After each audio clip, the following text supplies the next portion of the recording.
Let's do this. Hi, everyone. Today I'm going to talk to you about how I moved from being a designer in a stage group to being a stageless designer, whatever that is. So let's find out. So I'm Pedro Moreira da Silva, and I'm a staff product designer and also a pajamas maintainer. And I've been at GitLab for almost 7 years.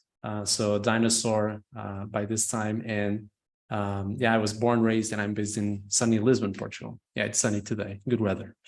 And so I've seen a lot throughout the years and how we've been organized as a design team specifically.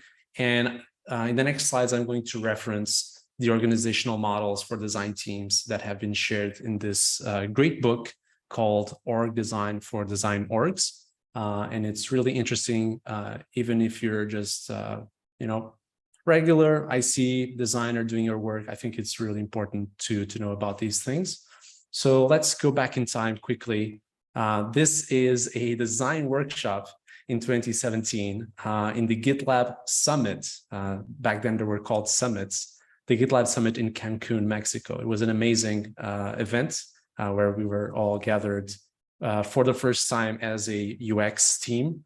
And so here on this photo, you see Dimitri Huextra, Chris Persini, and myself as designers.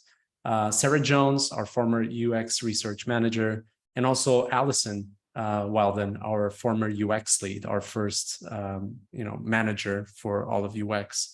And Tori was also here in this event, although she's not in this photo. But so we were a very small, tight group that we worked very closely together. And this is represented by how we were organized. So this is more or less a model of an in-house agency. So we have a pool of designers and they work across product teams. And in the organizational model language, this is the Centralized Internal Services model. And during this time in 2016, I worked on many things, and that was amazing. Like I could, in the same milestone, I could be working in a Slack integration, also in issue and MR discussions, improving the design of those, the project homepage, pipelines, many different things across the whole product. And that has pros, right? But also a lot of cons. And that's, eventually why we decided to move away from this model, is because it had more cons than pros for the maturity of our UX practice and how much we grew. Because back then, as it says at the top, we were only 5 designers. So we worked on a variety of projects, as I mentioned. Design collaboration was very frequent. We were, overlapping and stumbling upon the same issues as other designers. And in a way, this fostered consistency, but it was unintentional. Like we weren't actively, collaborating with each other. We had those pings and we involved each other, but it wasn't very intentional. It was more unintentional. And one of the cons here that I want to highlight is lots of context switching, and it's basically was promoting reactive work and more breadth instead of depth. So we didn't have enough time to do strategic work and to really think things through. Not to speak about research. It was very difficult to do research back then. So what happened? Every team got a designer. You get a designer, you get a designer, you get a designer. So this is more or less what we have today, although today we don't have, every team does not have a designer. But since 2018 until today, we are in this model called centralized and embedded. So we've gone from roughly 10 to 25 designers today. And every product team, or almost every product team, has a designer who's attached to it. For me, that meant at the beginning, we didn't have stage groups. We only had stages. So I first worked in the plan stage. So project management, portfolio planning, that was the thing. And then I moved over to create source code. And then we had the split of source code. And eventually I ended up with create code review. Also, pros and cons to this. I think we're more or less aware of the pros. We all live this on our daily work. In terms of cons, there are a few that I wanted to highlight. So, of course, this fosters working in silos. We have a less cohesive design culture and community, and we have to find other more intentional ways to build this culture and community. And it's really difficult to keep the UX consistent and cohesive. So it's very easy for us to end up in this place where it is fractured. And sometimes we see efforts being duplicated between teams, right? And so we have to go all the way to make this effort and try to have oversight about everything that is happening and share a lot of what we're doing. But that is a lot of work. And most of the cons that we see here are today trying to be mitigated mostly by the product design managers. And of course, Valerie herself as well as a product design director. But it's a lot of work to try to combat these cons. So what's next? I don't know what's going to be the next model that we're going to adopt. I'm just going to leave this one here in case you're interested, which this book, Org Design for Design Orgs, touts is the centralized partnership. In theory, it's the best of both worlds. So there's a link there for the centralized partnership. It's actually a chapter of the book that is available online for free. So in case you want to explore, I'm not going to share more here, but it's really, really interesting. So let's now narrow down a bit to what it is to be a staff plus IC. And so staff plus ICs or staff plus individual contributors, it's staff, principal, distinguished, and fellow. And these positions are collectively referred to as staff plus or also IC leaders. So it gets to a point after senior product designers or senior engineers, whereas there is this fork in the career ladder or the career framework where you can either go and be an IC leader or be a people leader, a people manager. And so what is the difference between these? And this diagram or this way of thinking with three tenets, process, craft, and people, was something that Andy shared with me some months ago. And so when you're an individual contributor, intermediate or senior designer, you're mostly dedicated to the craft. You don't pay a lot of attention and you dedicate a lot of time to the process or the people, right? So, and managers, they actually don't look to the craft as much, right? They're not doing the work itself. They're more concerned with people and process. And when you become an IC leader, so a staff product designer, for example, you actually add the process to what you're already doing, the craft. So now you're very much concerned with how these two overlap and how you can create value in this overlap. And so it complements very well what managers do, right? So manager, people plus process, IC leader, craft plus process. So the two of us, managers and IC leaders working together, is the best combination. Another way to look at this, once we've narrowed into the IC leaders, is using these archetypes. So there are 4 common archetypes, and I'm linking there to the handbook at the top right of the slide. There are 4 common archetypes of these staff plus roles in the industry, and they kind of explain the variable behaviors that we can see. So it doesn't mean that, for example, I'm a tech lead, or I'm a solver, or I'm an architect, or I'm a right hand. It means that throughout my life as a staff plus IC, I exhibit different behaviors, and this varies throughout the time. So the tech lead guides the approach and execution of a particular team. The architect is responsible for the direction, quality, and approach within a critical area. The solver digs deep into arbitrarily complex problems and finds an appropriate path forward. And the right hand is a partner and an extension of an executive level manager. And these can also sometimes explain the presence of multiple staff plus in a single team, because they exhibit different behaviors, and we get, you know, the most of their strengths in different ways. So yeah, you usually have more inclination towards one or the other.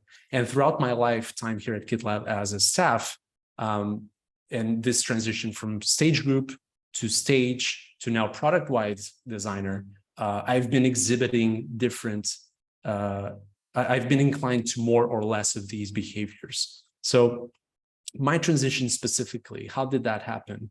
So let's look at the end of last year when I transitioned from being a staff in the code review team, the create code review stage group, and I was elevated to the create stage. And the goal with that was to connect and mentor designers in this stage and be a right hand to the product design manager. So either Andy or Marcel, and also give me the bandwidth to exhibit more of the solver archetype for strategic and complex work. So that was the goal. That's what we wanted.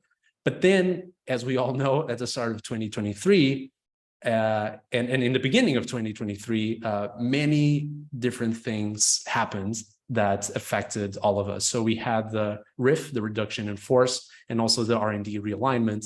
And I didn't have enough time to do what I wanted in Create at the stage level. And I was elevated again, but now as a product web designer, reporting directly to Valerie.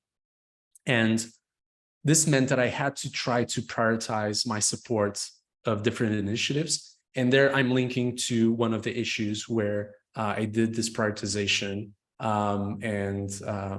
I can share that in a little bit if people are interested on that and how I did that prioritization. But amongst everything that was possible for me to do across GitLab, there's so many interesting things and everything is a priority. So I basically adapted the way that UX researchers work, where they're not assigned to specific teams, but rather to stages.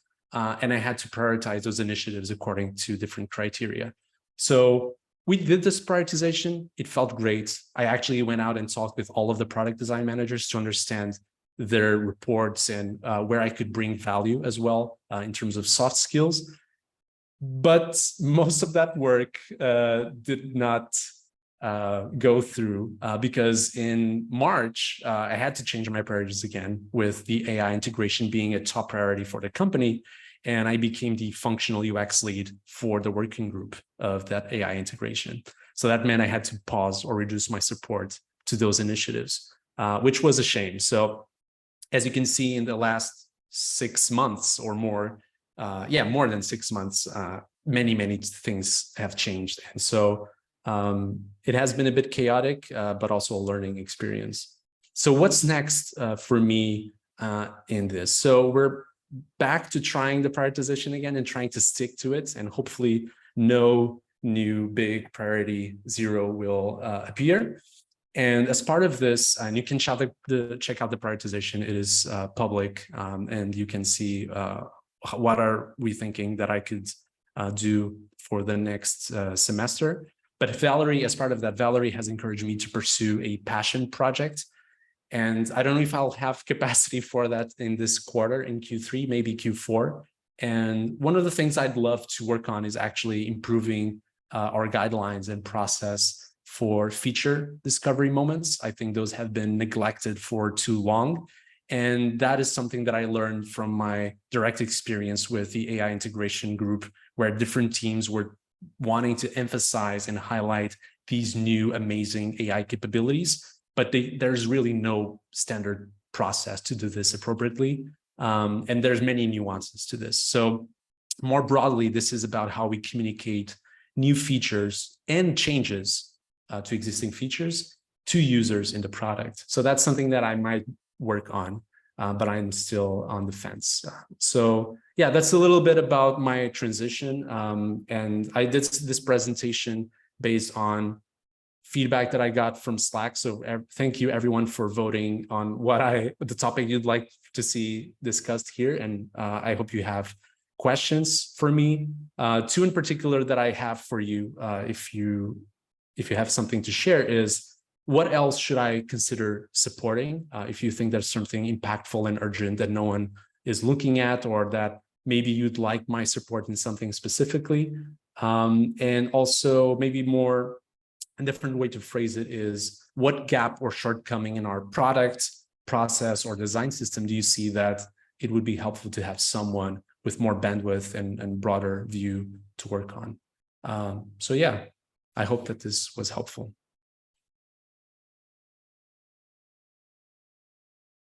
And so, and I also, I don't know if Valerie is on the call, but if you have more that you want to share about all of this, feel free to do it.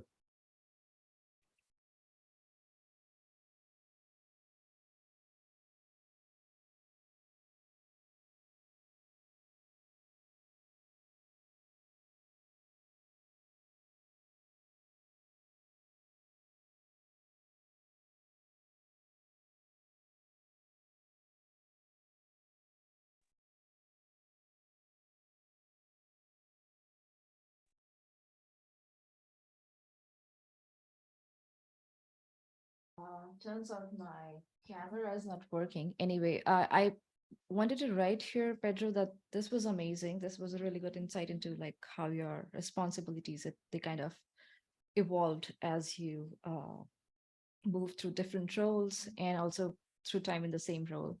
And one thing I think can really benefit from your attention is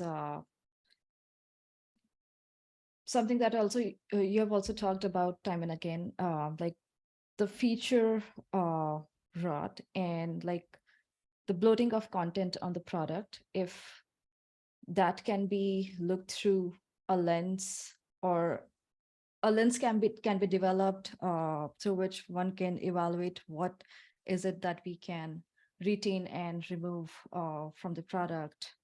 Because I was also having a short chat with Marcel this morning, and we were just talking about the different navigation menu items that probably add very less value than they should. And it's just so difficult to make a case against them because they have just lingered through time.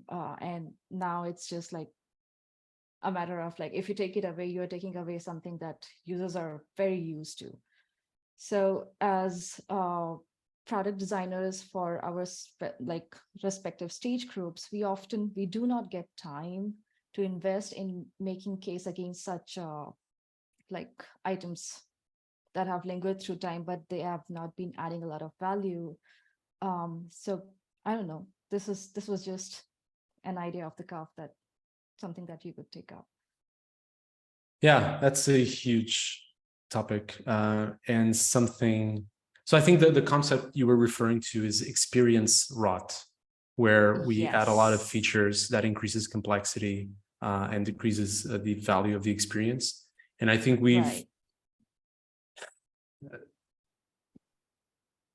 that is a very hard topic at GitLab, because we not only design and develop this amazing and broad platform, but it feels like we emphasize more the number of features and the things that we're adding and changing every release, more than the things that we're helping people accomplish. And so I wish, of course, it wouldn't work like this way, but I wish maybe we had some rule that said very simply, like if you add one feature, you need to remove another, something like that. So you only have a certain amount of features that you can work with, and you have to be really essential to the user experience. But it's really hard. It's something that also has to do with our staffing and the number of people that we have working in each stage group, and how we're competing with other products that have twice or more people that we have. But it's something that I've been thinking a lot about, and I think that is reflected in for example, the engagement survey, and that was also one of the topics yesterday in the all hands where this was discussed. I don't know. I think you're right. I have some ideas of how we could do that. And at least right now, what I would say for designers is to really explore more and try to practice sophisticated simplicity, a concept that we have in the handbook. If you should look it up if you're not familiar with it. I think we should revisit that and try to do and play by that again and again, because that's something that is directly in our control. What is not directly in our control is the product judgment part, which is the prioritization and doing this versus that, or saying no versus yes. And that we can only try to influence as much as possible. But directly in our control is design judgment, and sophisticated simplicity is a great way to do that. Thanks. Yeah, thanks for the question. I'll try to do, if I have a slot in one of the next UX showcases, I'll actually try to present on something about this. That'd be very helpful. Thank you. I got the next one. Pedro, more of a personal question. It's been fun to watch your career evolve at GitLab. I know you're making a joke that you're a dinosaur, but you're not really a dinosaur, man. You just have been on. I've grown white beard a little bit, so I didn't have that when I joined GitLab. Couple specs, so have I. But yeah, it's been interesting to watch you evolve and also like try and push the boundaries of what our uppermost limit of a designer has been. But as you've taken on these different roles and responsibilities, I was curious if something has stuck out to you as like something you find particularly energizing or perhaps find more rewarding than others. No right or wrong answers, just curious to kind of see where. Yeah, thanks, Austin. Yeah, two things come to mind. One is connecting people and seeing how this person can learn from that person and creating those bridges. And the other thing is giving feedback and mentoring others without needing to be a manager. So it's that good parts of the management piece, but not becoming a manager with all of the other things that I assume would not bring me joy. Those two things bring me joy a lot: connecting people and trying to help others succeed. But again, looking back at that Venn diagram that had people, process, and craft, I like doing that more on the craft and process piece, not so much process and people. Although, of course, you end up touching on all three, but more on those two. In the last question that Vitika had, Valerie and Marcel had comments. I don't know if you want to voice them. Yeah, sure. Just going back to reducing things in the product.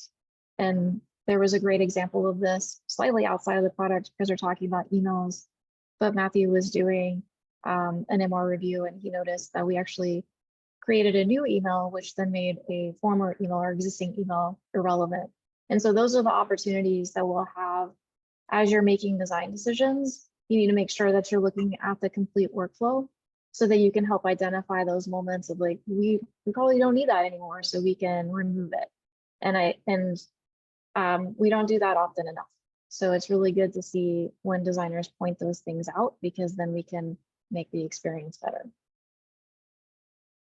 Yeah, I just wanted to quickly share that this removal is so critical to us because, throughout the years, I've seen us, adding more process and more maturity to our UX practice. But I've also seen, as a whole, it seems like the company is becoming slower and slower at innovating because we have so many things to take into account. We have this dependency and that dependency, a little bit like what Mike was sharing before with groups, that you have to account to all of those different use cases and capabilities. And maybe those were not needed in the first place or are not essential to most people. So I think this is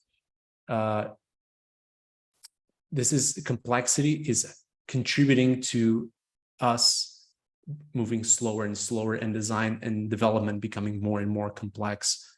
And that, unnecessarily. Yeah. Marcel? Yeah, that perfectly actually tees me up, because I think next to building a lot of these things and building a lot of complexity, we also oftentimes build a lot of multiple ways to get to the same solution and multiple views to see the same kind of information. And whenever we have these kinds of cases, I oftentimes found it helpful to bring it back to the problem that users actually want to solve. Bring it back to the job, then put it in front of users and see would they actually consider using that extra new workflow that you just designed, that extra new way to get to the same information. And should we consider deprecating the other one if this one is the actual preferred workflow? So that's what I've seen work out quite well. And where we need to more clearly state that not always having multiple solutions to do the same thing is a good thing, because I don't think everybody is aware of that.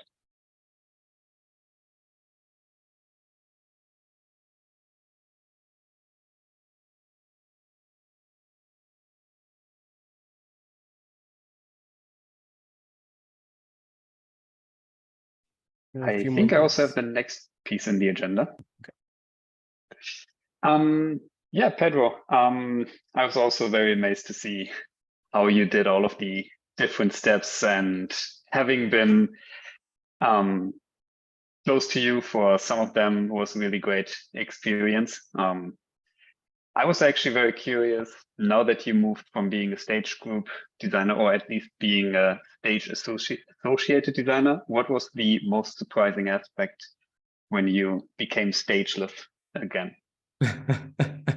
That's a good question. I wouldn't say most surprising, but two things became extra clear for me. So when I was doing the first prioritization, I talked with all of the product design managers like you, Marcel, and I started talking also with the product designers and looking at all the initiatives that we had going on. We're doing amazing things, really interesting things that I knew we were doing interesting things, but I wasn't aware of how much, like the details of them. And it's amazing to see how we're pushing the product, but also how UX is being pushed in different directions and how that is being manifested. You know, we had, for example, GitLab dedicated, our single tenant cloud experience for SaaS. And on the other hand, we had the AI integration, which is a completely different thing. We had so many interesting things, and you can look in the prioritization issue of some that I was looking into. Like the remote development thing is also amazing what we're doing there. So I was super impressed about how ambitious we are and how we're trying to innovate. So that was really great to see, and something that I didn't have the ability to see very quickly as I was able to when I was doing that first prioritization. The second thing that was not surprising, but again, it was more clear to me, was that when I was looking at these initiatives, and this is something I also shared in that prioritization issue, one of the main learnings for me was that most of the initiatives, UX came in after many relevant decisions have been made. So the maturity in terms of UX of most initiatives that we start at GitLab seems to be very poor, right? So and all of them were at different moments in their life cycle, but generally speaking, you know, the teams are usually technology led in the beginning, and the initial roadmap and solutions are devised from those technical capabilities and constraints instead of, you know, problem validation with users. And there's a lot of pressure to ship and deliver. And there's also these expectations that UX will add the most value after that first iteration. So we have this mindset that we're trying to fix after the fact, rather than designing the right thing and building it right from the start. And so to me, again, that was not surprising, because I've seen this happen over and over again at GitLab throughout these years, but it was extra crisp and clear for me that this is still happening. But on the other hand, I know that our UX leadership team is trying their best to allocate resources at the right moments and as early as possible. So yeah, those are two things I can share.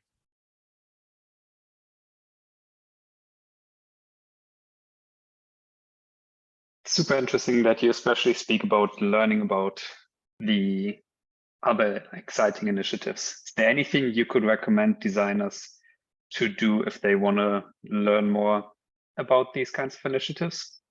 Maybe something that you've taken or you've done, or maybe something that when you look back, you wish had done to do that when you were already in the stage group or when you were still in the stage group? I don't know. I really liked in the beginning, and we're at time, but very quickly, I just want to share that in the very beginning of the UX team, we had kickoffs and we were sharing the issues that we were going to work on. And we stopped doing that because it didn't scale well. But I would love to see the product design managers share that, like what interesting and exciting things their teams are working on, and sharing that with others, either through a UX showcase where we have managers present, or in Slack in the same way that we have the UX research reports or insights being shared every now and then. I'd love to see that. I'd love to see product design managers pump up their teams and advocate and praise the amazing and interesting things they're doing, even if it's just starting and there's nothing to show.